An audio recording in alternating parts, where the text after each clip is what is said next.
ഇന്ന് നമ്മൾ റൂംമേറ്റ്സ് ഒക്കെ ചേർന്നിട്ട് പുറത്തേക്ക് പോകാന്ന് വെച്ചു. വേറെ അങ്ങോട്ടല്ല, ഭാരതീയ മാളിക്കാണ് പോയിണ്ടായിരുന്നത്. പോണ വഴിയിലാണെങ്കിൽ നല്ല തിരക്കുണ്ടായിരുന്നു. ഒന്നാമത് നമ്മൾ വൈകിട്ടാണ് ഇറങ്ങിയത്. 4 പേര് മാത്രമായതുകൊണ്ട് തന്നെ നമ്മൾ ഓട്ടോ വിളിച്ച് തന്നെയാണ് പോയിണ്ടായിരുന്നത്. അതാവുമ്പോൾ ചെലവും ചുരുങ്ങിയല്ലോ. നമ്മളാണെങ്കിൽ എൻട്രൻസിന്റെ മുമ്പിലൊന്നും എല്ലാം ഇറങ്ങിയിട്ടുണ്ടായിരുന്നത്. കുറച്ചങ്ങോട്ട് ബാക്കോട്ടായിരുന്നു. പിന്നെ അവിടെ നിന്ന് നടക്കാന്നൊക്കെ വിചാരിച്ചു. നമ്മൾ പോണ വഴിയിൽ ഇതുപോലെ ഓരോ വീഡിയോസ് ഒക്കെ എടുക്കലായിരുന്നു പണിയുണ്ടായിരുന്നത്. എന്തായാലും നമ്മൾ ഇവിടെ ഒന്നും വാങ്ങാനല്ല വന്നത്, ചുമ്മാ ഒന്ന് കറങ്ങി അടിച്ച് വരാന്ന് വിചാരിച്ചിട്ടാണ് നമ്മൾ റൂമിൽ നിന്ന് അങ്ങോട്ട് പുറത്തേക്ക് ഇറങ്ങിയിട്ടുണ്ടായിരുന്നത്. അന്ന് ഇറങ്ങിയപ്പോൾ തന്നെ ഭയങ്കരമായിട്ടൊരു കാറ്റായിരുന്നു. ഒരുമാതിരി കൊടുങ്കാറ്റൊക്കെ പോലെയായിരുന്നു ഉണ്ടായിരുന്നത്. ഒരു ജാതി തണുപ്പ്. ഫസ്റ്റ് തന്നെ വന്നപ്പോൾ ഒരു എൻട്രൻസിൽ ഇതുപോലെ ഒരു പാൻറ്റൊക്കെയാണ് കിടക്കുന്നുണ്ടായിരുന്നത്. എന്താ സംഭവം നമുക്ക് ഇതുവരെ മനസ്സിലായിട്ടില്ല. പിന്നെ ഉള്ളിൽ കയറിയപ്പോൾ സ്ഥിരം പരിപാടി പോലെ തന്നെ നമ്മൾ നേരെ അങ്ങോട്ട് വാഷ്റൂമിലേക്കാണ് പോയിട്ടുണ്ടായിരുന്നത്. എന്തിനാ, ചുമ്മാ അങ്ങനെ വീഡിയോസ് ഒക്കെ എടുക്കാനും അതുപോലെ ഫോട്ടോസ് ഒക്കെ എടുക്കാനും. നമ്മളേതാണ്ട് ചക്കക്കൂട്ടാൻ കണ്ട പോലെയാണ്. എവിടെ കടയിൽ കയറിയാലും നമ്മൾ മിറർ കണ്ടാൽ നമ്മൾ അവിടെ ഒന്ന് സ്റ്റോപ്പ് ചെയ്ത് നിന്നിട്ട് വെറുതെ ഒരു വീഡിയോസ് എടുത്തിട്ട് പിന്നെ അവിടെ നിന്ന് അവസാനം എന്താ ഉണ്ടായെന്ന് വെച്ചാൽ ഞങ്ങൾ ആ കടയിൽ നിന്ന് അങ്ങോട്ട് പുറത്താക്കി. അവർ നോക്കിയപ്പോൾ നമ്മളൊന്നും പർച്ചേസ് ചെയ്യുന്നില്ല. നമ്മൾ ചുമ്മാ അങ്ങനെ വീഡിയോസ് എടുത്ത് മാത്രം നടത്തിയിരുന്നു. ഫോട്ടോ നോട്ട് അലോഡ് എന്ന് പറഞ്ഞിട്ട് നമ്മളടുത്ത് വേഗം അവിടെ നിന്ന് പറഞ്ഞു വിട്ടു. ഇതുകൊണ്ടൊന്നും നമ്മൾ തളരത്തില്ല.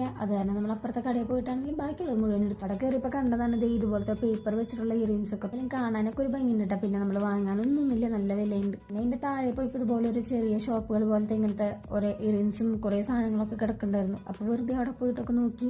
അഫോർഡ് ചെയ്യാൻ പറ്റിയില്ല. ആകെ ഒരു റിങ് മാത്രമേ ഉണ്ടായിരുന്നുള്ളൂ എനിക്ക് തോന്നിയത്. അത് കാരണം പിന്നെ റിങ് എന്തെങ്കിലും എടുക്കാന്ന് വെച്ചു. വെറും കൈ കൊണ്ട് ഇറങ്ങി വരാൻ പറ്റില്ലല്ലോ. നല്ല ഭംഗിയുള്ള ബ്രേസ്ലെറ്റ് ഒക്കെ ഉണ്ടായിരുന്നു. ഇതിനൊക്കെ 500 മേലെയാണ് റേറ്റ് ഒക്കെ വരുന്നത്. അത് കാരണം പിന്നെ അഫോർഡബിൾ ആയിട്ട് ഫീൽ ചെയ്യില്ല. അത് മാത്രമല്ല അതിനുള്ളതൊന്നും ഇല്ല. പിന്നെ നമ്മൾ കൈമൊക്കെ ചുമ്മാ അങ്ങനെ വെച്ച് നോക്കിണ്ടായിരുന്നു ഭംഗിയുണ്ടോന്നുള്ളത്. കാരണം വെച്ച് നോക്കണതിന് പൈസ ഒന്നും കൊടുക്കണ്ടല്ലോ. സാധനം ഞാൻ ഈ ഒരു റിങ്ങിൽ തന്നെ ഉറപ്പിച്ചു. കാരണം ഇതാകുമ്പോൾ ഒരു സിമ്പിൾ ആയിട്ട് നിൽക്കണോണ്ട് ഒരു രസമുണ്ട്. അവിടെ കുറെ നല്ല നെക്ലസ് ഒക്കെ ഉണ്ടായിരുന്നു. ഇതൊന്നും പിന്നെ നമ്മൾ ഇട്ട് നടക്കില്ല, ഭയങ്കര ഹെവി ടൈപ്പാണ്. അവിടെ രണ്ടെണ്ണം കാര്യമായിട്ട് ആദ്യം പർച്ചേസ് ഒക്കെ നടത്തുന്നുണ്ട്. നമ്മൾ പിന്നെ കമ്മലിന്റെ സെക്ഷനിലേക്ക് അങ്ങോട്ട് പോയിട്ടുണ്ടായിരുന്നു. അത്യാവശ്യം നല്ല ഹെവി ടൈപ്പാണ്. പക്ഷെ അത് വെയിറ്റ് നോക്കി കഴിഞ്ഞാൽ അങ്ങനെ അധികം ഒന്നും പറയാനൊന്നും ഇല്ല കേട്ടാ. പിന്നെ നമ്മൾ അവിടെ അങ്ങോട്ട് പതുക്കെ അങ്ങോട്ട് ഇറങ്ങാന്ന് വിചാരിച്ചു. കാരണം എന്തായാലും നന്നായിട്ട് ഇരുട്ടായി വരുന്നുണ്ട്, നല്ല ഉറക്കം വരുന്നുണ്ട്. ഞാനാണെങ്കിൽ നൈറ്റ് ഷിഫ്റ്റ് കഴിഞ്ഞ് വന്നിട്ടാണ് ഞാൻ ഇവിടേക്ക് പോയിട്ടുണ്ടായിരുന്നത്. ഒന്ന് ജസ്റ്റ് ഒന്ന് റെസ്റ്റ് പോലും എടുത്തിട്ടുണ്ടായിരുന്നില്ല. ഒന്നാമാണെങ്കിൽ നന്നായി തണുത്ത് വരച്ചിട്ട് വയ്യായിരുന്നു. എല്ലാവരും ഹുഡീസ് ഒക്കെ ഇട്ടാണ് വന്നിട്ടുണ്ടായി. നമ്മൾ മാത്രമാണ് ഇതുപോലെ സ്ലീവ്ലെസ് ഒക്കെ ഇട്ട് വന്നിട്ടുണ്ടായിരുന്നത്. അതുകൊണ്ട് തന്നെ തണുത്ത് മരവിച്ച് ഞങ്ങൾ വല്ലാണ്ടായിപ്പോയി. പിന്നെ നമ്മുടെ ഗ്യാബൊക്കെ വന്ന് അങ്ങനെ നമ്മൾ നേരെ അങ്ങ് ഗ്യാബിൽ കയറി. അവിടെ വെച്ച് നമ്മൾ എവിടെയെങ്കിലും പുറത്തുനിന്ന് ഫുഡ് കഴിക്കാന്ന് വിചാരിച്ചിരുന്നു. പക്ഷെ തണുപ്പ് കാരണം നമുക്ക് അവിടെ നിൽക്കാൻ കൂടി പറ്റുണ്ടായില്ല. കാരണം നമ്മൾ വെച്ച് പിടിച്ച് വേഗം അങ്ങോട്ട് ഹള്ളിയിൽ പോയിട്ട് എന്തെങ്കിലും ഫുഡ് കഴിക്കാന്ന് വിചാരിച്ചു. വൈകുന്നേരം ആയതുകൊണ്ട് തന്നെ നമുക്ക് ബിരിയാണിയാണ് കിട്ടുന്നുണ്ടായിരുന്നത്. സത്യം പറഞ്ഞാൽ എനിക്ക് ഇഷ്ടപ്പെട്ടുണ്ടായിരുന്നില്ല. പിന്നെ വിശപ്പുകൊണ്ട് ഞാൻ കഴിച്ചു. പിന്നെ അവർ രണ്ടാണ് ഷവർമേന്റെ റോളാണ് പറഞ്ഞിട്ടുണ്ടായിരുന്നത്. അത് അത്യാവശ്യം നല്ലതായിരുന്നു.